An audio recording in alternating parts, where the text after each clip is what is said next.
Joey Andrews was approved to be there, the mediator did not allow him to sign the document that he was present. She just violated not only law, but she violated us, so it puts the commission in an awful awkward Well, where do you legal go after, position. if they screw you around, if the commission, where do you go from there?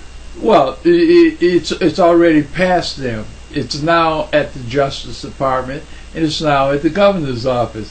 And the commissioner works for the governor, so he's not going to screw the governor. I'm not worried about that.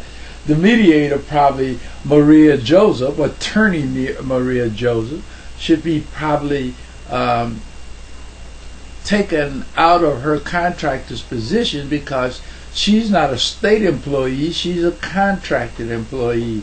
However, you had signed the contract that you would uphold the laws of the Constitution of the United States and the Commonwealth of Massachusetts and the rules of the Massachusetts Commission Against Discrimination, So and she violated all of them. Yeah, so basically she was sworn in to act on behalf of the state's interests. Right. But she acted in her own personal court. Yes. She is angry because in the process prior to this mediation, she made an error in correspondence official, electronic email official correspondence to me about the mediation process, and it had to be corrected by a higher authority of the MCAD. So she was already personally angry with me and took that out on me instead of doing the job she was getting paid for and was responsible for. But she also has a problem in two areas now. If she's a licensed mediator, and I know that she's a licensed lawyer, so complaints will be filed at the Board of Mediation as well as the Board of Bar Overseers. She created a problem for her, not us. All right, so it doesn't slow down what we doing? Doesn't slow it down, speeds it up. Tell me how. It speeds it up because now the commissioner, the chair of the commissioner, who's the commissioner responsible for this parting ways case and issue that's before it, who is also bound by state legislative law and federal law to do what's right, including the law that was passed in 1984 that all cities and towns across this country signed into law by President Reagan and voted on in a majority approval by both the House of Representatives and the United States Senate. So you just can't, as a public official, ignore and violate law. The commissioner has a problem of addressing what happens in the mediation process before we go further. But we will go further, and I should hear from them, the commission itself, early next week. Because I immediately responded to the process that happened the same day that it happened.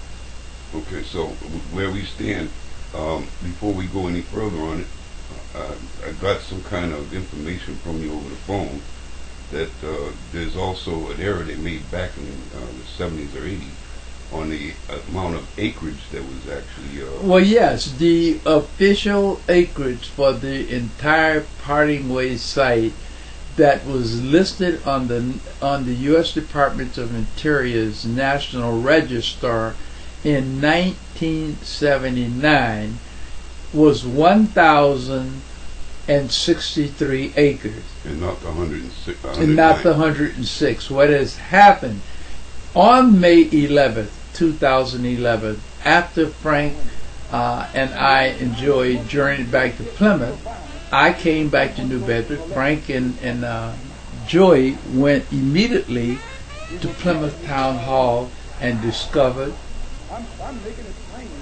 not only a treasure of evidence, but a treasure of history that has proven without doubt and now becomes evidence in this case and with the U.S. government and with Governor Patrick and with the United States Senate and with the United States Congress, that the town of Plymouth and its politicians, past, present, and possibly not future, because this is where it stopped, have made hundreds and hundreds of millions of dollars Off the land?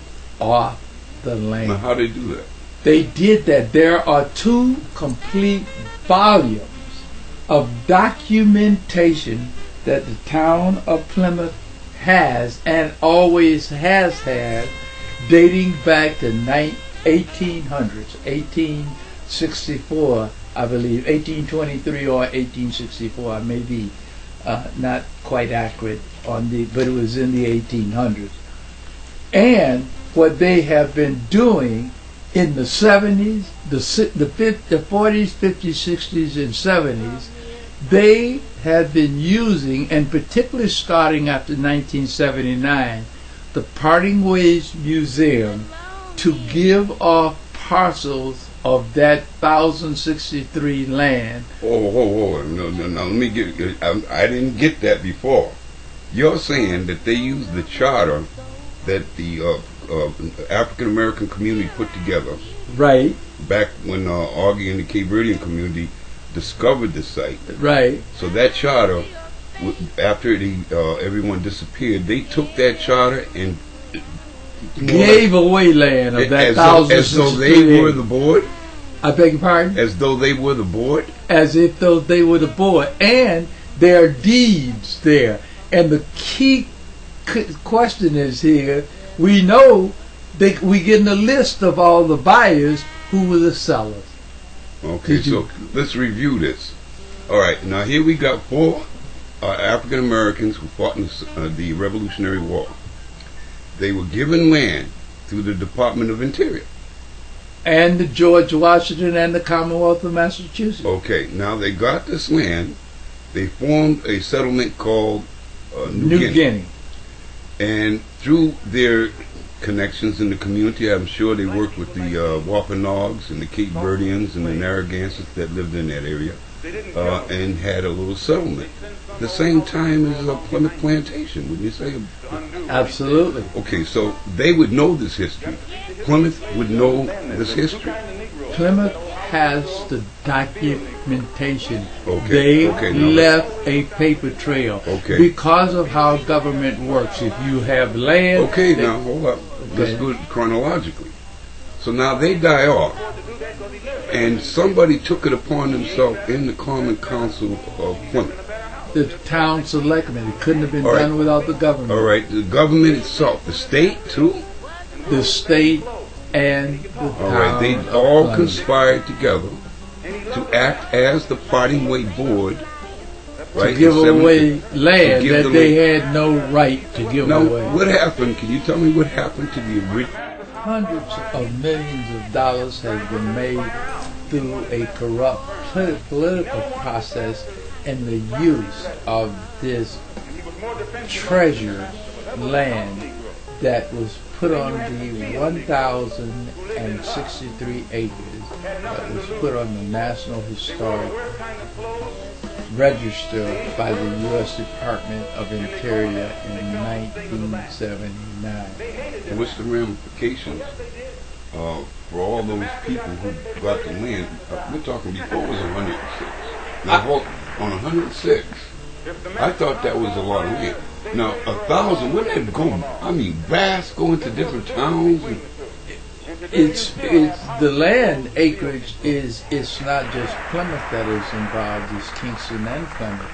For example, the sisters. There's a group of sisters that are the owners of the land, so-called owners of the land. But they have hundreds of acres and expanded institutions and daycare centers and soccer fields and all of the above. All non-profit or profit? Well, it's the Diocese of the Fall River. It's the Catholic Church, and that has probably been that's been a part of the secret.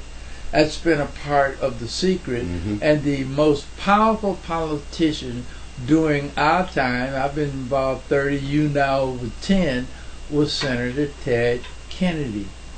That, as you may also want to recall, that Ted Kennedy was married to to Mayor Fitzgerald's daughter from Boston.